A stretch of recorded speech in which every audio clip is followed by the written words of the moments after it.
l'intelligence humaine et l'avenir de l'humanité. Monsieur Ligeros, vous avez la parole. Voilà, merci bien,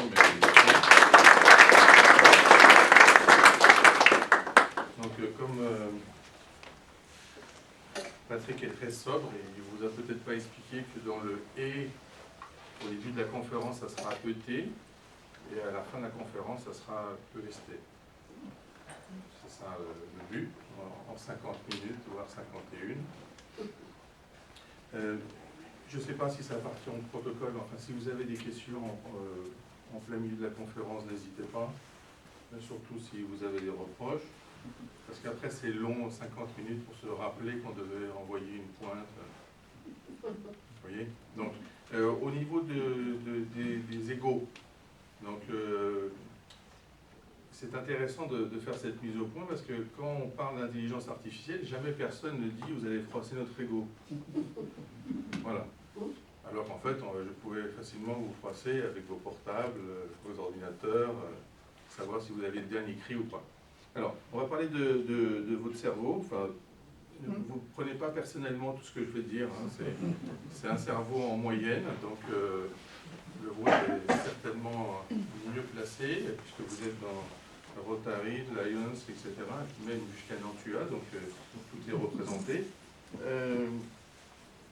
Certaines choses, il faut qu'elles soient dites peut-être par écrit, parce que des fois on est surpris par un point qui est quand même fondamental pour notre cerveau. Notre cerveau, il est plus intelligent que ce qu'on pense,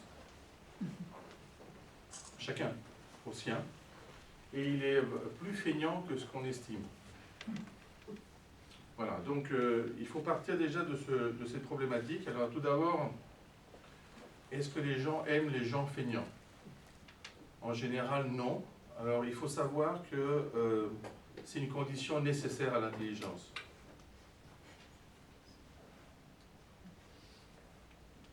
Patrick, ça va, là Mais ce n'est pas une condition suffisante. C'est juste nécessaire. Il n'existe pas de personne très intelligente qui ne soit pas feignante. Voilà.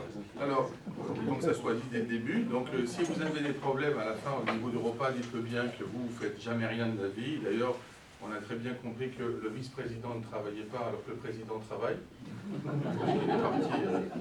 Et ce que j'essaie, c'est ce qui a été dit, hein, c'est que c'est dans la vidéo, hein, il faudra assumer. Alors, l'idée est la suivante, c'est que parmi nos organes, le cerveau a un problème avec nous, c'est qu'il ne se voit pas. Alors, ça a l'air d'être un détail.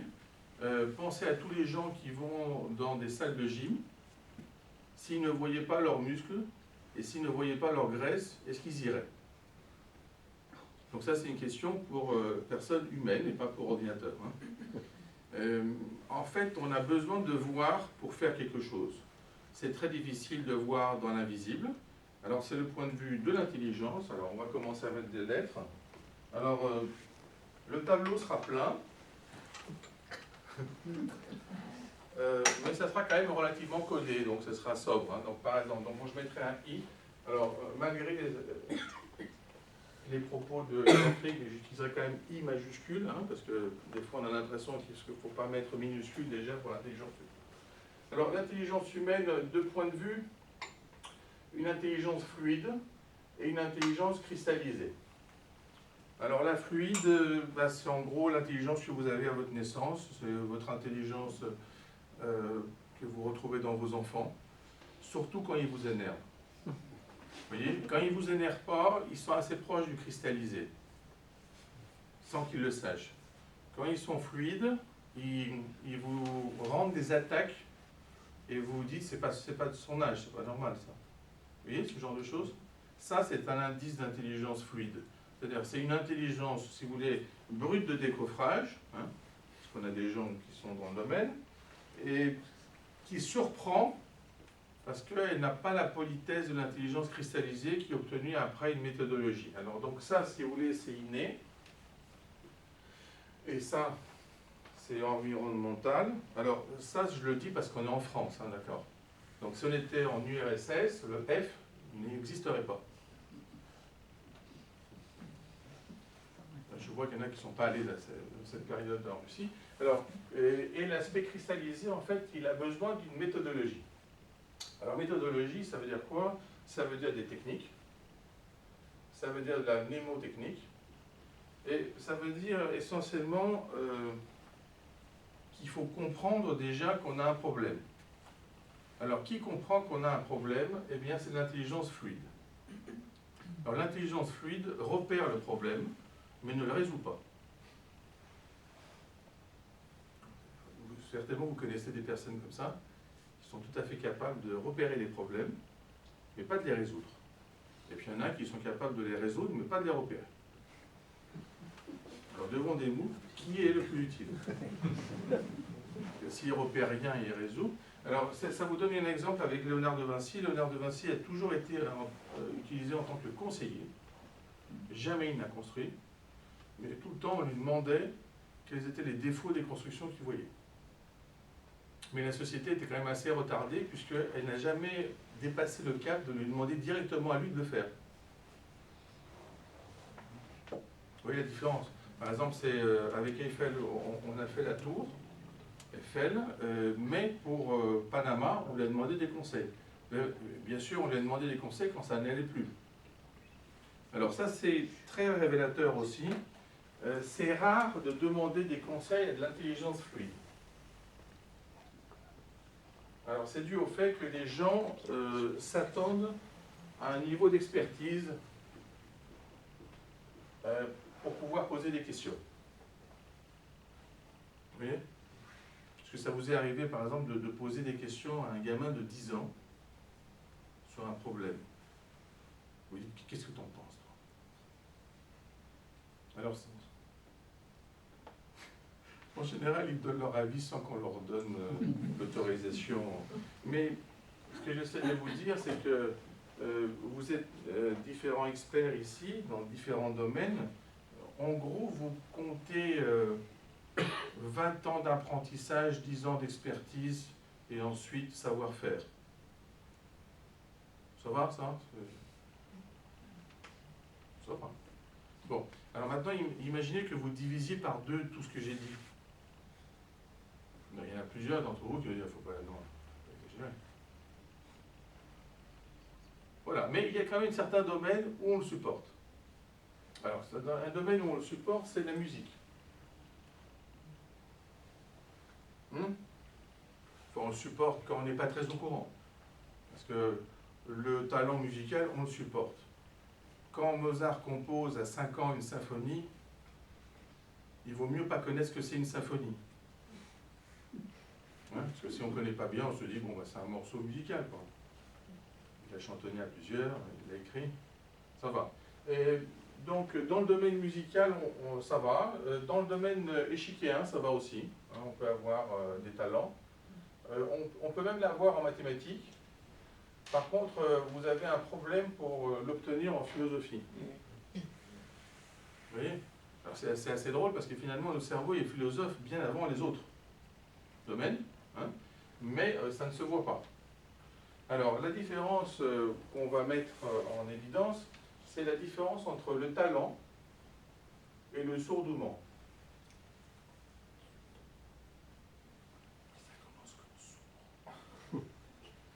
Alors, le talent, c'est une dimension.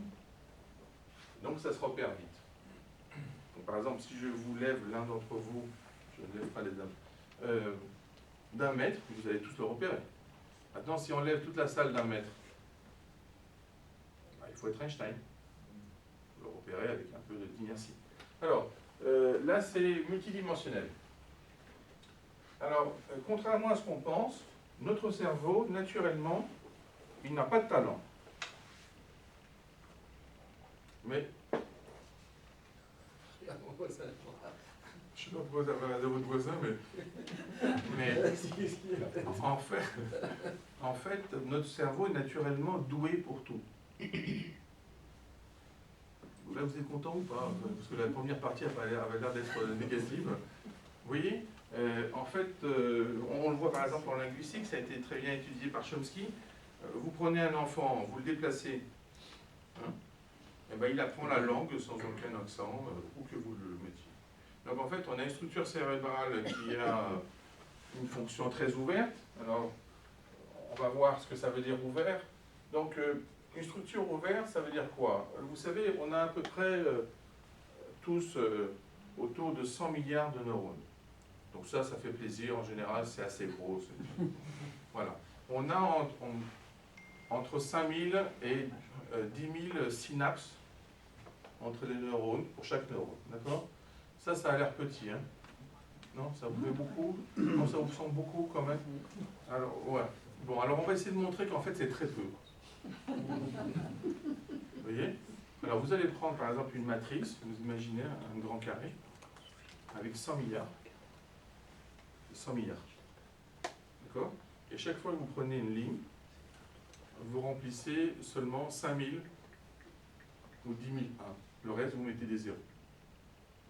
Là, en maths, ça s'appelle une matrice très creuse. C'est quand même extraordinaire quand on y pense. Hein. Parce que vous voyez, ils sont là, mais imaginez par exemple qu'il n'y ait aucune connexion. C'est le niveau du mollusque. Vous voyez? Donc en fait, au moins que vous le sachiez, à la fin de la conférence, vous auriez dû avoir plus de synapses. Si vous tenez le coup jusqu'au bout. Si vous arrêtez, c'est pas bon. Alors chaque fois qu'on fait quelque chose de totalement nouveau, on a plus de synapses que quand on fait quelque chose de connu. Plus c'est connu, moins on travaille. Parce qu'en fait, notre cerveau s'ennuie. Donc il considère qu'on lui fait faire la même chose. C'est assez intéressant ça, si vous réfléchissez à l'aspect pédagogique, quand on demande de faire un exercice à la fois. Donc la première fois, c'est pour le découvrir. La seconde fois, c'est pour l'apprendre. Et la troisième fois, c'est pour le répéter.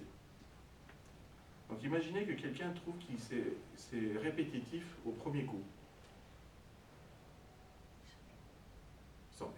Voilà. Donc, un exemple classique, sans parler de test, imaginez que vous ayez un enfant, par exemple, vous lui demandez de répondre à 40 questions, et il répond une sur deux. Mais les questions, elles sont dans l'ordre de difficulté.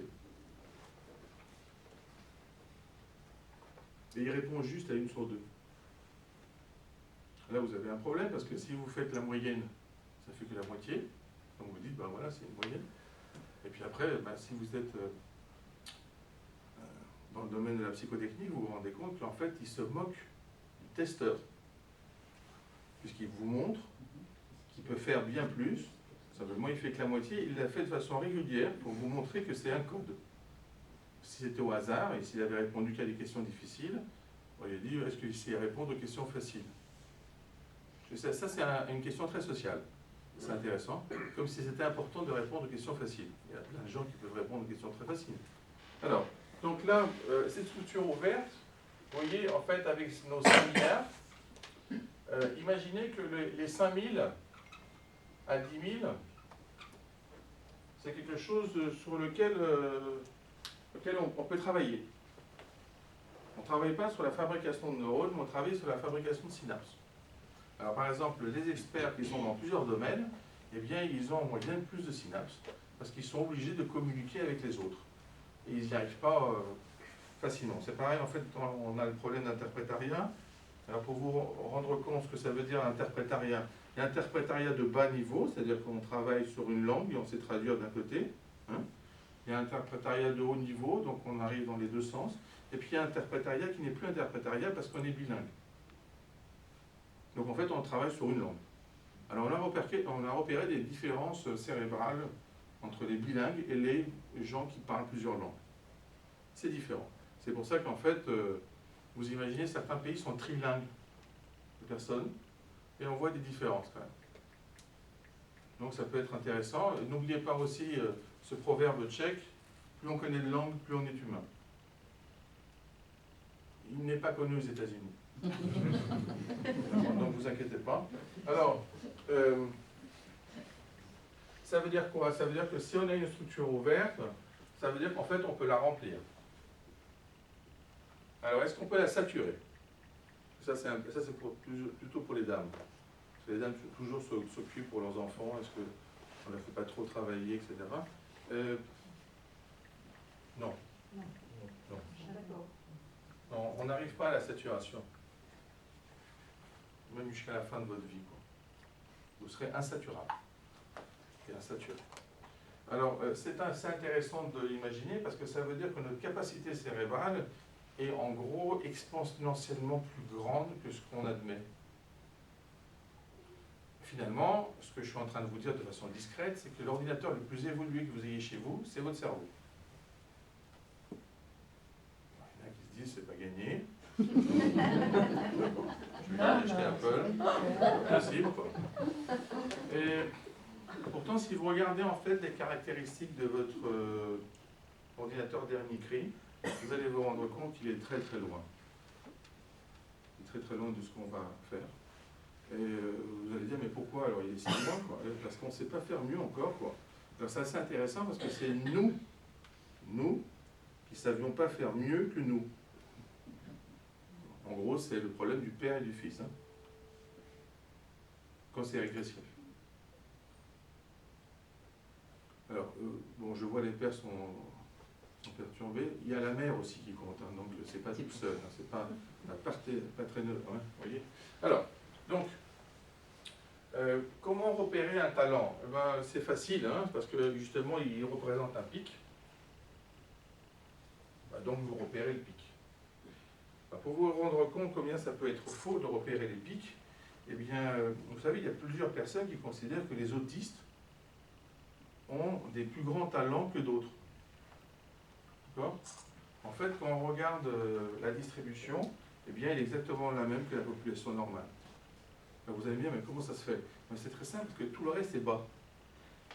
Donc ça paraît un pic colossal. Alors que les autres, quand c'est en moyenne, c'est un peu plus haut, puis c'est tout. Vous imaginez par exemple, vous voyez le mont Ararat en Arménie, ben, il est tout seul. Bon, il y a le petit. Il est tout seul, quoi. Bon. Dans les Alpes ou dans l'Himalaya, c'est difficile de repérer qui est plus grand. Il faut bien choisir. Et bien là, c'est pareil. Alors maintenant, imaginez, pour le sourd-doumant, bah, en gros, ça fait ça, quoi.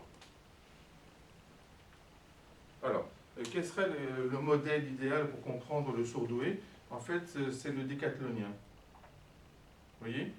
Alors, si vous prenez un cycliste, vous le repérez tout de suite parce qu'il a des cuisses colossales, hein. Si vous prenez par exemple quelqu'un qui fait de l'haltérophilie, vous remarquez des muscles là. Et si vous essayez de repérer un décathlonien, ben vous avez un problème parce qu'un décathlonien ressemble à tout le monde. Mais personne ne lui ressemble. Oui? Parce qu'en fait, il faut qu'il fasse des choses qui ne sont pas cohérentes.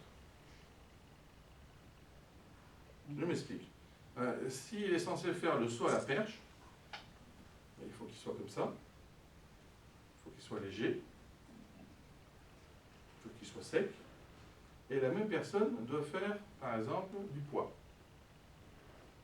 Et bien, au poids, il faut être plus bas, plus rond, une grande vitesse de rotation, une grande masse. C'est exactement le contraire. Donc, vous avez besoin des deux. Ce qui fait qu'en fait, on va avoir ce qu'on appelle un mix stratégique. Donc, il était temps de parler de stratégie en même temps. Ça veut dire en fait qu'on a des choses qui sont différentes, a priori. Et ensuite, le mix stratégique, ça va être la chose qui va être capable de les faire converger pour obtenir un résultat. Ben là, ce sera l'homme. Ben, la femme aussi. Je précise toujours. Alors, ça veut dire quoi? Ça veut dire qu'en fait, là, il peut y avoir des capacités différentes. Ici, on va avoir la méthodologie qui va recadrer et donc créer un processus de convergence.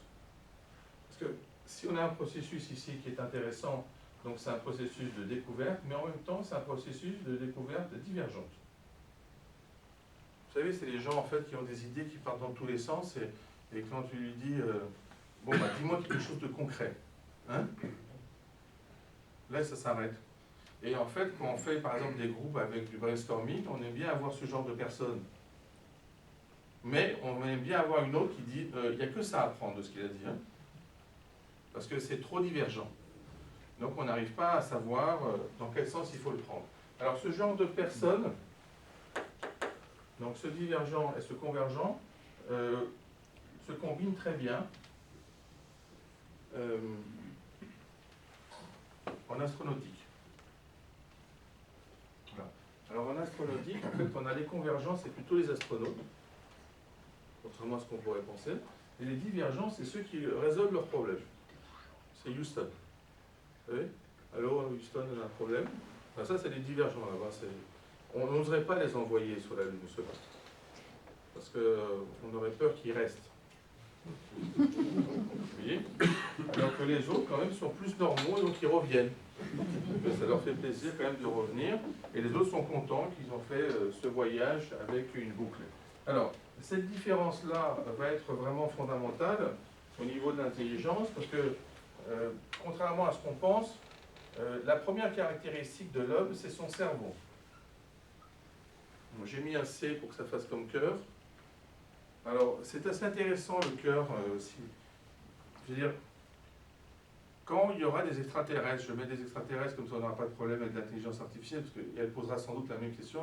Elle dira, mais comment ça se fait que pendant des siècles vous êtes intéressé au cœur? Vous savez, dans l'Antiquité grecque, le centre c'était le foie. Voilà, c'est pour ça que dans le mythe de Prométhée, vous avez le foie.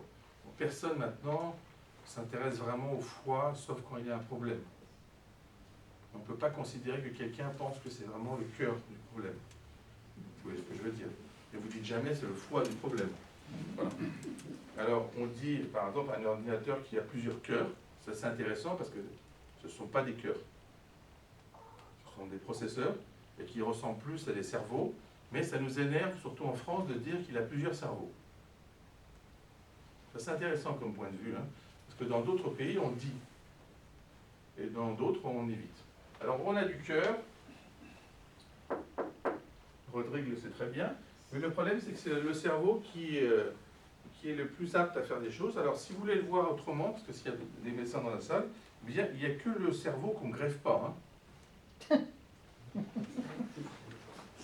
Je sais bien que ça peut faire de la peine des fois, mais il faut bien se rendre compte que la personne qui serait greffée serait l'autre. Vous voyez? Donc on ne peut pas être greffé. On peut être le greffon.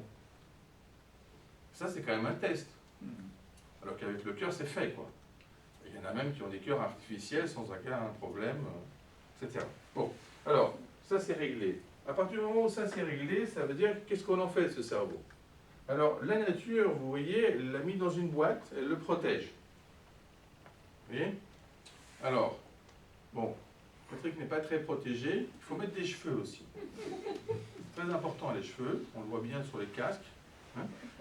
Ça fait glisser les obstacles et les problèmes qui tombent sur la partie dure. Donc en fait c'est assez intéressant. On a une partie molle, les cheveux, avec une partie dure, avec une petite surface molle. C'est assez intéressant parce qu'on a découvert ça dans les voitures après. Hein. Avant on mettait le pare-choc, du vrai pare-choc. Ce qui fait que c'était la mort pour l'autre. Sûr. Hein. Et là après on s'est dit, bah, si on mettait du plastique devant, et finalement c'est complètement en plastique. Vous voyez que nos voitures sont plus légères. Donc, la différence là, c'est que notre cerveau, il est protégé. Donc, s'il est protégé, c'est peut-être pour faire quelque chose. Vous allez me dire, le cœur aussi est protégé parce qu'on a une cage thoracique. C'est pour ça qu'on dit toujours à cœur ouvert. Ça, c'est intéressant parce que c'est la cage thoracique qui est ouverte. Ça serait inquiétant qu'il soit ouvert, le cœur. Bon, enfin, c'est pour vous rassurer pour la suite, hein, on ne sait jamais. Alors, on ne dit jamais, par exemple, à cerveau ouvert. Mais on a le crâne ouvert. Maintenant, vous demandez hein, si c'est le français, si c'est la compréhension. Alors, notre cerveau, justement, donc, il est capable de faire ces choses-là. Alors, il est capable de faire ces choses-là quand quoi? Eh bien, on a une tendance à penser que le cerveau, il aime bien les exercices. C'est faux. Alors, en fait, notre cerveau adore les problèmes. Et pas les exercices. Alors, quand le cerveau a des très faibles capacités, il adore les exercices. Donc, c'est en gros quand il ne sait pas. Vous voyez? Donc, vous voyez bien, tous ceux qui ont fait des études ou universitaires, vous savez bien toutes ces techniques qu'on a, fait les exercices, prend des points, Et puis le problème, on verra. Et puis quand tu fais le problème, bah, tu prends le petit A, le petit B, si tu arrives au C, c'est bon. Si tu n'y arrives pas, tu sautes, tu prends ce que c'est fait, que tu arrives au 3. Donc, vous imaginez si on construisait des maisons comme ça. Bon, si tu as des problèmes de fondation, c'est pas grave, occupe-toi du sommet, c'est ce qui se voit. Hein? Alors en général, on prend, dans les labos, on prend des gens qui sont capables de faire des fondations, et après, nous, on se montre en haut. Et après, c'est le responsable du labo qui a tout fait, et pas les autres. Eh bien là, c'est pareil. Alors, notre cerveau, pourquoi il aime les problèmes? Parce qu'il n'aime pas les contacts, et il adore les relations. Bon, ça, apparemment, Facebook ne le connaît pas. Alors, la différence entre contact et relation. Donc, dans le domaine du contact, on sera plutôt en géométrie, et dans le relationnel, on sera plutôt en topologie. En topologie, c'est si on est en relation, ça veut dire si on se touche, entre guillemets, si on est connecté, donc on va avoir la notion de connectivité, alors que là, on va avoir la notion de voisinage. Donc ici, on va avoir une notion de distance, et là, pas de distance. Alors, vous allez me dire, ça a l'air d'être un peu abstrait, là, hein? Non, ça va, c'est juste Internet. Hein. Vos potes, avant, bah, c'était vos voisins. D'accord? Bah, maintenant, vos voisins, ils peuvent être en Australie, en Arménie, aux États-Unis, sans aucun problème. Mais en fait, ce n'est pas des voisins. C'est vos relations. Donc, vous pouvez être... Alors, la différence qu'on va mettre en évidence ici, c'est que ici, on est à côté, et ici, on est ensemble. Très grande différence. Alors, justement, même dans les groupes et les clubs, souvent, en fait, on est à côté seulement. Et il faut des années pour être ensemble. Alors là, ça va être en fait la différence, on va le voir avec la notion de groupe. Ne vous inquiétez pas, c'est pas en maths. Hein. Et la notion, si vous voulez, d'amis, mais je vais mettre guillemets parce que ce n'est pas des amis, c'est des faux amis. Alors, les amis, en gros, c'est les gens avec qui on aime bien passer du temps pour rien faire. C'est pour ça qu'on passe le temps. C'est pour rien faire, parce qu'en général, quand on fait, ça passe pas. Alors, le groupe, il est fondé sur une autre idée, il faut qu'il y ait une œuvre. D'accord? Alors, ici, en gros, quand vous avez une personne, elle recherche son semblable.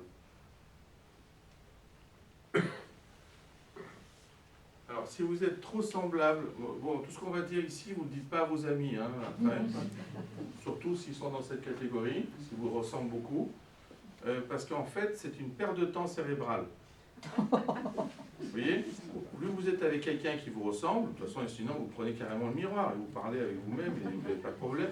En plus, il ne répond pas, donc vous imaginez. Alors qu'en fait, ici, on va rechercher le complémentaire. C'est un peu plus compliqué. Alors pour vous rendre compte combien c'est compliqué, c'est souvent on confond le complémentaire avec l'opposé. Vous voyez? Oui? Oui, d'accord. Donc par exemple, si je vous dis, vous prenez pile ou face, et je vous dis quel est l'opposé de face, vous ne répondez pas, hein, vous faites semblant de savoir, qu'il y a la vidéo. Mais il faut répondre face. Changez pas de tête, parce que je le vois. Faites semblant jusqu'au bout. Alors, pourquoi? Parce qu'en fait, l'autre, donc pile, c'est le complémentaire de face et pas l'opposé. L'opposé, c'est face, parce que si vous avez une pièce avec deux faces, c'est pas une pièce. Donc, en fait, l'un est holistique, donc il faut le complémentaire. D'accord? Et ça va nous donner, si vous voulez, l'objet. Au total, alors qu'en fait, là, comme on a la même chose, ben, on va avoir simplement une multiplication. Alors, je m'explique pour la multiplication. Comme on avait parlé de... Je vais mettre égaux, comme ça ne concernera que les Grecs et pas vous. Hein? Alors, vous avez remarqué, par exemple, quand l'ego, il a tendance à utiliser le « je », et des fois, quand il veut l'éviter, il dit « nous ». Ça n'a rien à voir avec le « nous ». Alors, il faut bien faire attention parce que l'ego, quand il dit nous, en fait, il veut dire simplement plusieurs fois je. Donc, nous sommes d'accord. Vous voyez? Alors donc en fait, ça c'est l'unité qui se multiplie et qui devient le nous. Donc c'est nous et les autres. Moi. Alors les autres. Donc, vous allez voir maintenant comment fonctionne le cerveau. Alors le cerveau, si vous voulez, au départ, il veut quelque chose d'à peu près semblable. Il veut que ça ressemble. Mais après, quand ça ressemble trop, il s'ennuie. C'est compliqué, hein? Non, vous ne trouvez pas? Moi, je trouve que c'est compliqué pour les relations humaines. Ah, vous voyez pas les relations humaines, là. C'est important dans les relations humaines. Au départ, on se dit, bah, on va être avec l'autre, parce qu'il ressemble à ça, ça et ça. Puis après, on voudrait quand même qu'il soit un peu différent, quand même. Pas tout le temps comme ça. Après, quand il commence à être un peu différent, on dit, mais on préférait quand même quand il était comme ça. Et j'ai pas donné date d'âge, hein, d'accord, pour parler du midi, du démon, etc. Donc, c'est simplement pour vous dire que donc, notre cerveau, qu'est-ce qu'il fait? D'abord, comme il aime les problèmes, eh bien, notre cerveau, contrairement à ce que vous pensez, c'est un générateur de problèmes. Donc, il les génère. Mais vous allez me dire, bah, s'il génère des problèmes, c'est un problème. Non, parce que la génération de problèmes permet de résoudre d'autres problèmes. Vous voyez? Ah, donc, si vous êtes vraiment malade, vous avez un gros problème, vous n'avez plus d'autres problèmes. C'est réglé la France. Vous voyez? Vous êtes sur le point de perdre votre boulot, perdre votre femme, vos enfants vous quittent, et là, d'un seul coup, vous avez un super truc, et vous allez à l'hôpital.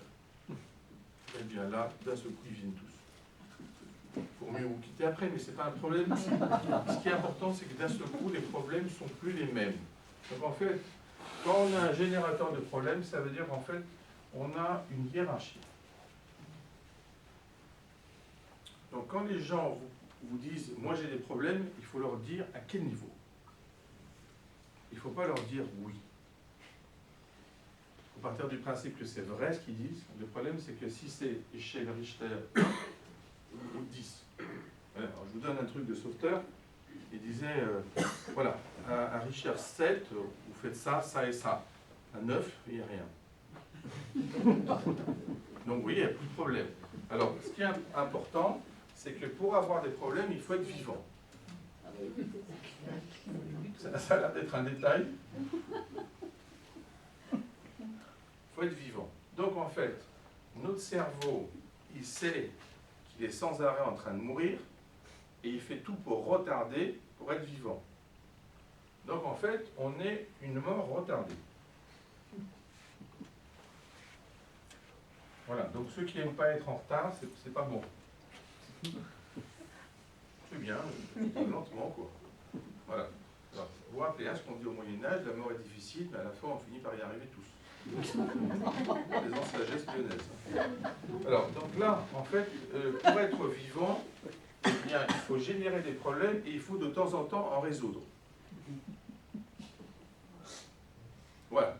Alors c'est très simple, vous trouvez quelqu'un qui les résout. Voilà. Donc ça, c'est le premier effet relationnel. On cherche le complémentaire, parce que si nous, on ne sait pas le résoudre, eh bien, notre complémentaire pourra peut-être le résoudre. Notre semblable ne le résoudra pas. Hein. Il sera simplement d'accord qu'on a un problème. Vous voyez? Donc quand les gens ils sont tous d'accord qu'on a un problème, vous savez qu'ils sont semblables.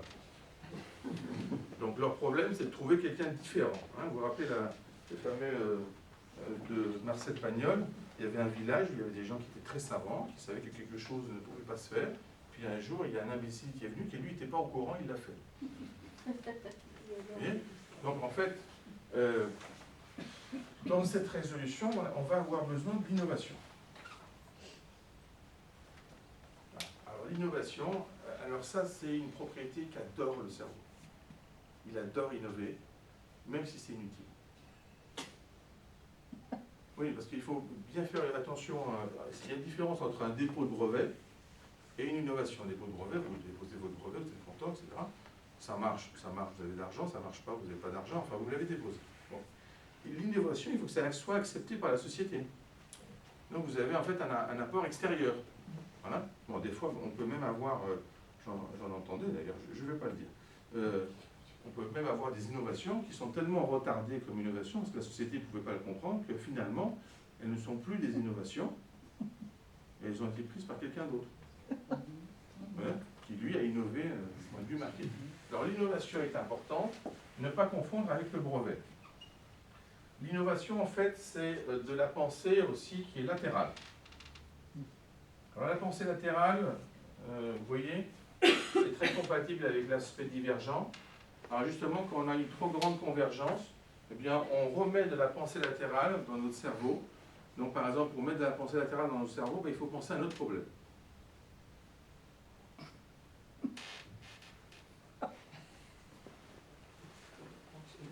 Bon, ça va. Vous imaginez que vous avez un problème, vous n'arrivez pas à le résoudre. Par exemple, si vous êtes enfant, vous avez vos parents, ils vous disent, bon, essaye quand même. Hein? Et re-essaye après. En fait, c'est très bête. C'est un autre mot que j'aurais dû utiliser, mais ce n'est pas la peine. Vous comprenez. En fait, il faudrait lui faire faire quelque chose d'autre. Parce que ce qu'on ne sait pas, c'est que notre cerveau continue à faire ce qu'on n'arrivait pas à faire. Voilà. Donc pendant qu'il fait quelque chose d'autre, comme il continue, eh bien il peut le trouver parce qu'il se détend. Alors que quand il est sur le problème, il se fixe sur le problème et il n'y arrive pas. Vous voyez? Alors pour vous donner un exemple très bête, donc ça utilise des machines, donc ça vous n'avez pas de problème, on faisait de la reconnaissance. D'accord? Reconnaissance faciale, automatique. Donc on prenait des points, etc. Voilà. Et puis au bout d'un moment, on s'est rendu compte que c'était très très bête. Il suffisait à un moment de décaler un peu la caméra et de prendre le double de points mais décalé, et là on reconnaissait mieux la personne. Vous comprenez ce que je veux dire? Voilà.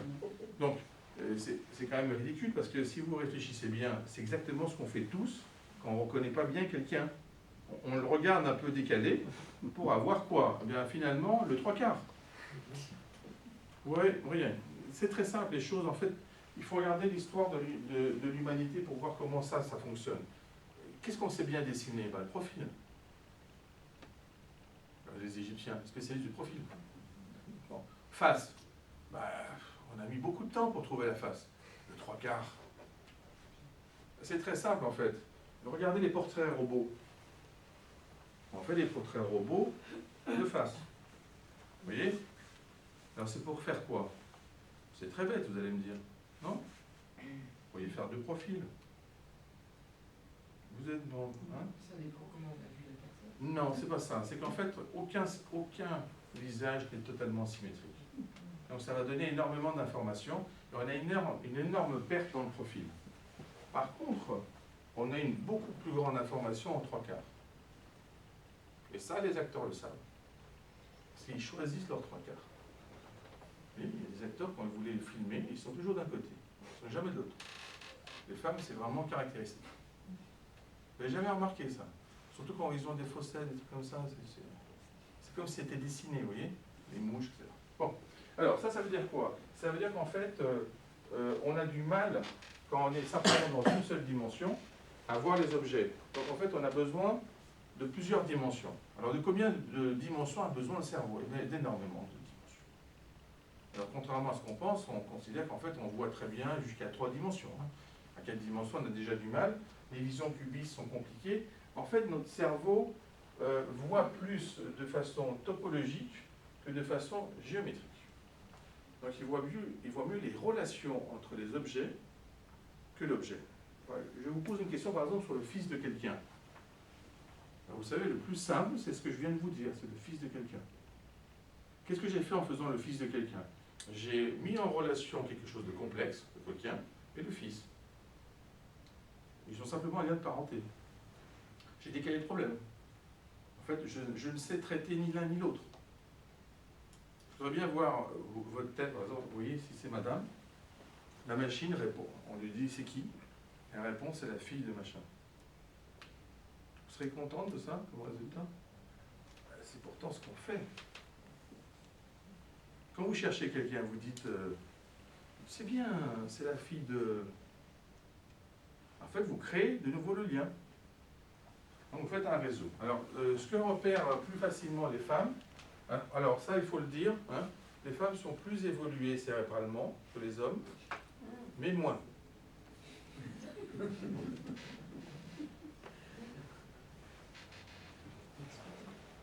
J'essaie de voir ce que vos réactions.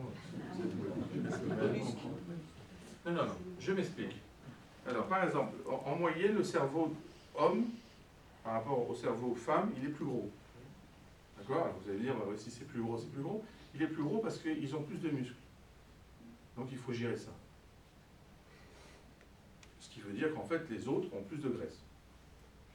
Donc elles n'ont pas besoin de gérer ça. Donc le cerveau, en fait, il est plus gros et plus petit, mais pour des raisons qui n'ont rien à voir avec l'intelligence. C'est pour ça qu'on fait un rapport masse. On fait masse cérébrale, masse globale. Évidemment, si on fait des masses comme ça, le dauphin, c'est plus intelligent que nous.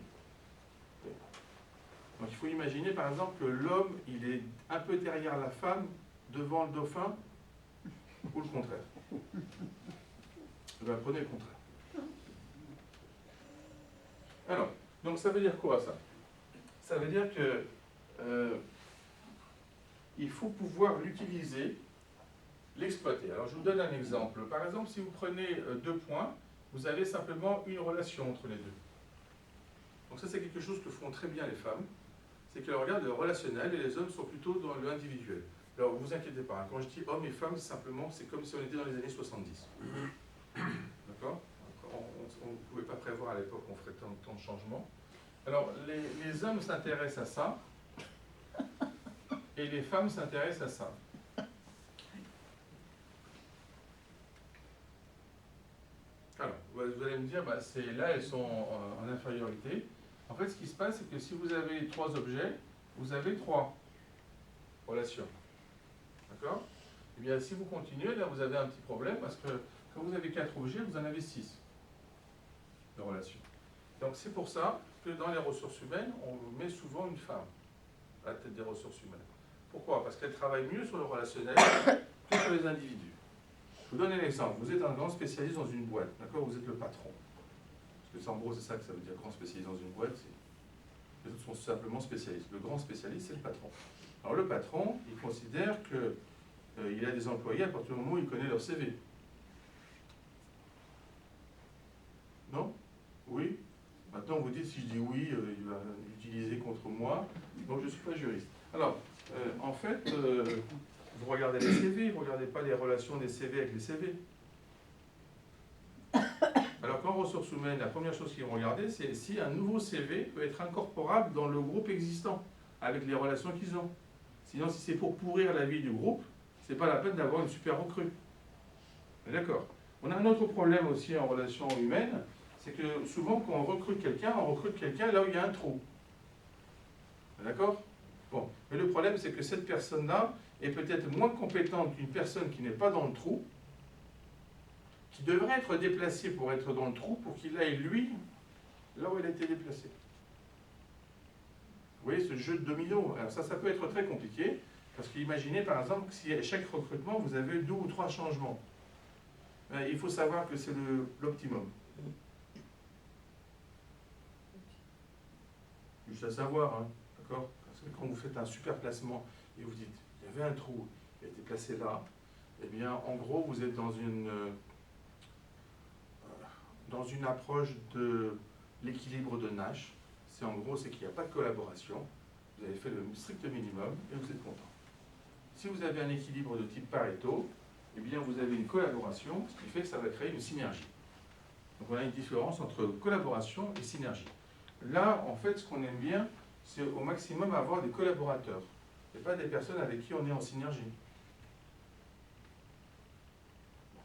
Alors, pour opérer les personnes avec qui on est en synergie, il faut bien se rendre compte que c'est important de faire la différence entre les relations et les individus. Et maintenant, il faut voir comment on peut les utiliser dans la notion de groupe. Alors, contrairement à ce qu'on pense, notre cerveau adore travailler en groupe. Donc, vous le voyez un peu avec les jeux collectifs. Alors maintenant, c'est un peu ridicule parce que dans les CV, on leur dit mettez que vous faites un sport collectif. Quoi, c'est le mec qui fait que des sports individuels et il veut être incorporé dans un groupe. On dit, bah, je sais pas, mais le basket, quoi. Quelque chose. Hein.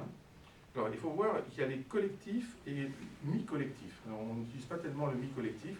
Alors, pour vous rendre compte de ce que je veux dire par le mi-collectif, c'est, vous voyez la différence entre le volley et le basket? Oui? Eh bien, le volley, c'est du mi-collectif, semi si vous voulez, hein, et le basket, c'est du collectif. D'accord? Vous faites collectif, mais avec des partenaires qui ne sont pas forcément pour vous. Alors qu'au volley, ben, ils sont d'un côté, quoi, c'est clair. Vous voyez? Il n'y a pas d'interférence, on n'a pas le droit de se toucher. Donc, les jeux où on a le droit de se toucher dans les deux sens sont plus compliqués que les jeux où on n'a pas le droit de se toucher. Donc par exemple, il faut vous rendre compte que le volley, en fait, c'est la synergie du tennis avec le basket. Celui qui l'a inventé, il l'a pensé comme ça. Il s'est dit, bon, bah, il faut faire quelque chose, parce qu'ils sont toujours en train de se taper dessus. Donc ça ne veut pas dire que le rugby, c'est le meilleur des sports, hein, parce que je suis en train de dire, mais c'est quand même un sport vraiment de contact, on dit. Hein. Voilà. Alors, en fait, même dans le rugby, c'est pas tellement un sport de contact, c'est un sport de relation. Enfin, ceux qui sont juste au niveau du contact ne peuvent pas le savoir. Parce que si c'est un sport de contact, vous faites quoi de la chandelle? Vous faites quoi des ailiers? Pourquoi il y a des pénalités? Pourquoi on fait tout ce qu'on peut pour aller au bord? Bon, oui, c'est notre vision de faire du rugby. Alors, donc, quand on veut générer un groupe qui travaille vraiment, ce qui est très important, c'est de lui faire des tests de vie ou de mort. Alors, des tests de vie ou de mort, c'est très simple. Hein. C'est si vous avez raison, eh bien, vous êtes vivant. Si vous avez tort, vous êtes mort. Alors, vous faites ce test avec vos collègues, ceux que vous aimez bien surtout. Ceux que vous n'aimez pas, c'est pas la peine, vous les prendrez après. Donc, vous prenez d'abord ceux que vous aimez bien. Et maintenant, on vous dit, vous allez être avec lui. Vous connaissez, vous deux? Voilà, très bien. Parce que vous l'avez regardé tout à l'heure, moi, je vous rappelle. Alors, voilà. Donc, en fait, ils sont très sympas comme ça, ensemble. Maintenant, en fait, on va les mettre, ils sont tous les deux pour résoudre un problème. S'ils se plantent, ils meurent tous les deux. Et bien là, vous allez vous rendre compte que l'un des deux va dire, on est obligé d'être tous les deux, nous? On n'a pas... Vous vous rappelez quand on faisait ça, quand on était enfant, hein, quand on faisait ça, là, et puis on faisait tout ce qu'on pouvait pour prendre le mieux. En fait, c'est faux. Il faut prendre les moins pourris. En fait, il faut s'arranger pour que l'autre prenne les pourris. Mais au départ, on ne le sait pas. Donc on prend deux mieux et on se retrouve avec trois pourris. Mais les trois pourris avec les deux mieux sont moins bons que les moyens avec pas de pourris. Oui, voilà. Mais bon, tout le monde ne connaît pas la théorie de Nash, donc évidemment on faisait en gros le gradient du gradient, donc on faisait optimum de l'optimum, ça va être optimal. Mais en fait c'est faux. Vous voyez? Alors je vous le montre que c'est faux. Ça c'est l'optimum pour aller là, ça c'est l'optimum pour aller là, ça c'est l'optimum pour aller là, et ça c'est très mauvais pour aller sur tous ces points, c'est l'optimum pour aller là. C'est aussi simple que ça, hein. Donc déjà depuis Euclide. Alors, le problème donc c'est que si c'est vie ou mort, ça veut dire qu'en fait il n'y a pas d'erreur. Pas d'erreur, d'accord? S'il n'y a pas d'erreur, eh bien on a repéré, ça c'est des tests de la NASA, on a repéré que le groupe optimal c'est 6 personnes. Voilà. Donc c'est des questions de vie ou de mort, parce que c'est pour des astronautes quand même. Hein. Donc si vous répondez mal, les autres ils crèvent. C'est simple. Vous allez me dire, oui, mais si c'est les autres, c'est... Enfin bon, c'était pour vous faciliter la tâche. Alors, mais sachez que par exemple pour les médecins qui sont